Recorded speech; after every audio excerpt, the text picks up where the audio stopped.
Mini एक बहुत ही सुंदर और सुशील लड़की थी। मिनी अपने नाम के बिल्कुल ही विपरीत थी। वो बहुत ही ज्यादा लंबी थी।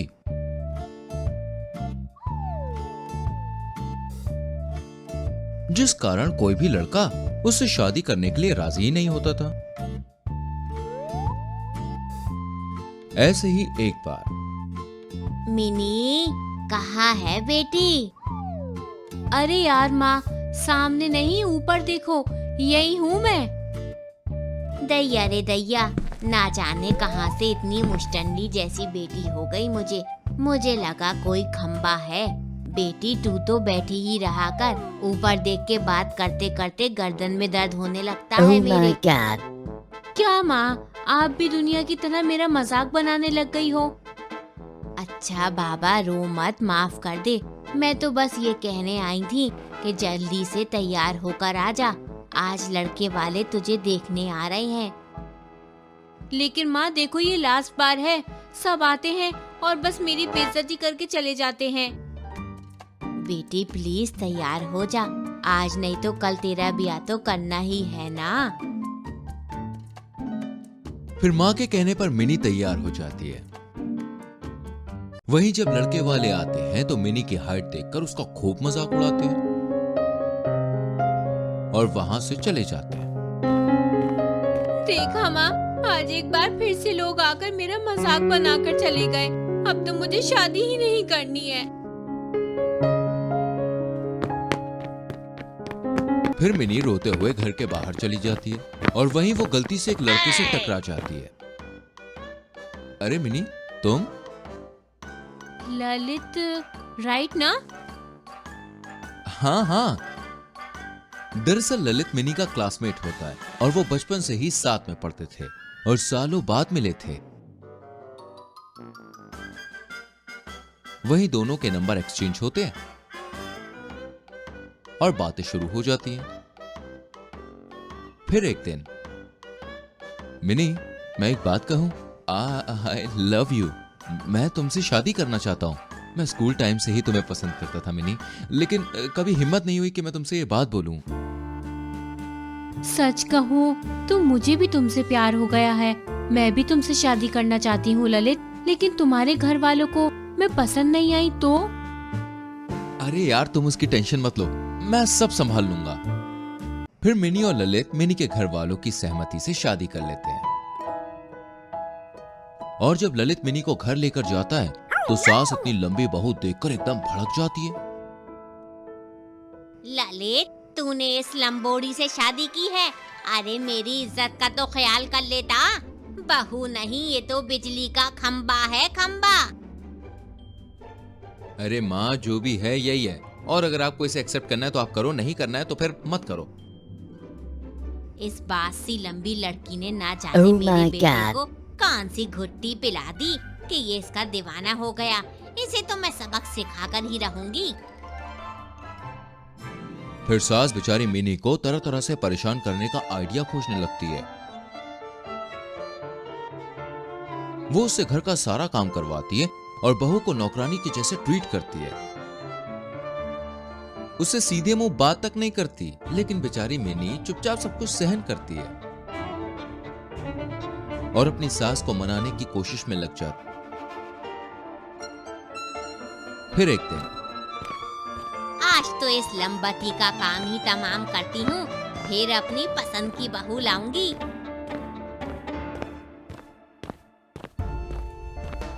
अरे ओ बहू, सुन, वो छत की दीवार पर मैंने कपड़े सूखने को डाले हैं, जा उठाकर जरा लेकर आ। जी ठीक है मम्मी जी, अभी लेकर आई। फिर जैसे ही मिनी छत पर जाती है तो वो छत के किनारे खड़ी होती है कि तभी सास पीछे से आकर उसे धक्का देने की कोशिश करती है कि तभी अचानक से मिनी वहां से हट जाती है और सास नीचे गिरकर छत पर लटक जाती है। और ये सब देखकर मिनी बहुत ही ज्यादा हैरान हो जाती है। अरे मोरी अम्मा रे, बहू बचा ले मुझे, वरना मैं मर जाऊंगी। बहू माफ कर, जो मेरे मन में तेरे लिए इतना बुरा ख्याल आया, बचा ले बहू। तब तक ललित भी वहां आ जाता है और वो अपनी माँ को बचाने की कोशिश करने लगता है, लेकिन ललित का हाथ वहां तक नहीं पहुंचता। और तभी मिनी नीचे जाकर सास के पैर पकड़ के उसे नीचे उतारकर बचा लेती है, जिसके बाद सास को अपनी गलती का एहसास होता है और वो अपनी लंबी बहू को खुशी खुशी एक्सेप्ट कर लेती है।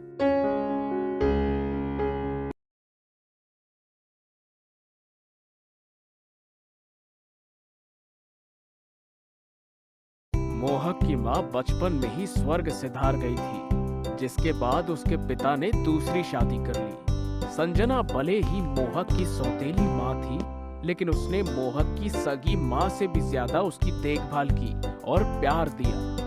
अब मोहक की शादी हो चुकी थी। मोहक जी, आज मैंने आपके लिए दाल खिचड़ी और रायता बनाई है। अरे बेटी, मोहक को दाल खिचड़ी नहीं पसंद। ये ले बेटा, तू ये टिफिन लेके जा। मुझे पता है कि तुझे दाल खिचड़ी नहीं पसंद, इसीलिए मैंने पहले से ही रोटी सब्जी बना ली थी।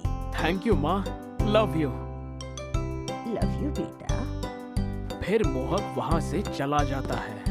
माँ को लव यू और मुझे बाय तक नहीं कहा। पैर पटक कर वहाँ से चली जाती है। वहीं अगले दिन मोहक जी, अब मैं आ गई हूँ ना, तो आपकी सारी जिम्मेदारी मेरी। बट मेरी सारी जिम्मेदारी तो माँ ने बखूबी संभाल ली है। तुम फ्री रहो, टेंशन मत लिया करो। हाँ बहू, तू फिक्र मत कर, मैं हूँ ना मोहक का ख्याल रखने के लिए। दरवाजे के बाहर ही कान लगा कर खड़ी थी। लगता है बोलने का मौका मिला तो झट से आ गई। जी माँ जी, लेकिन जब बीवी है इनकी तो आप भला क्यों तकलीफ करे? अब आप बस आराम कीजिए। नहीं बहू, मुझे तो इसका काम करना अच्छा लगता है। वैसे तो ले बेटा, मैं तेरे लिए बनाना शेक लाई थी, तुझे पसंद है ना? थैंक यू माँ। ऑफिस जाते समय किरण मेरी फाइल कहाँ रखी है, मिल ही नहीं रही है। कौन सी फाइल? ब्लू वाली, जल्दी ढूंढ दो यार, मुझे ऑफिस के लिए देर हो रही है। पता नहीं कहाँ रखी है, मिल नहीं रही है। थोड़ी देर रुक जाओ। तुमसे एक काम ठीक से नहीं होता, तुम्हारे चक्कर में मेरी जॉब चली जाएगी। एक काम ढंग से नहीं होता तुमसे। बेटा, ये रही तेरी फाइल। शायद बहू ने गलती से मेरे कमरे की अलमारी में रख दी थी। थैंक यू माँ। फिर मोहक चला जाता है। मेरी क्या गलती है माँ? दोनों कमरों को एक ही जैसा डिजाइन करवाया है। गलती से गलत कमरे में रख दिया होगा मैंने। अब क्या करूँ? दोनों कमरों को इस तरह डिजाइन किया गया है जैसे लगता है एक पति के दो बीवियों के कमरे हैं। नहीं तो अलग होने पर दोनों झगड़ा करती। वैसे मेरी ये सास सौतन से कम तो नहीं है। मेरे पति का काम मुझे ही नहीं करने देती और सारा दिन मेरे पति के आगे पीछे डोलती रहती है। तभी बहू की माँ का कॉल आता है। कैसी हो माँ? बढ़िया बेटी, तू कैसी है? क्या बताऊँ माँ, जाने कैसे घर में आपने मेरी शादी करवा दी है। सास नहीं सौतन मिली है मुझे।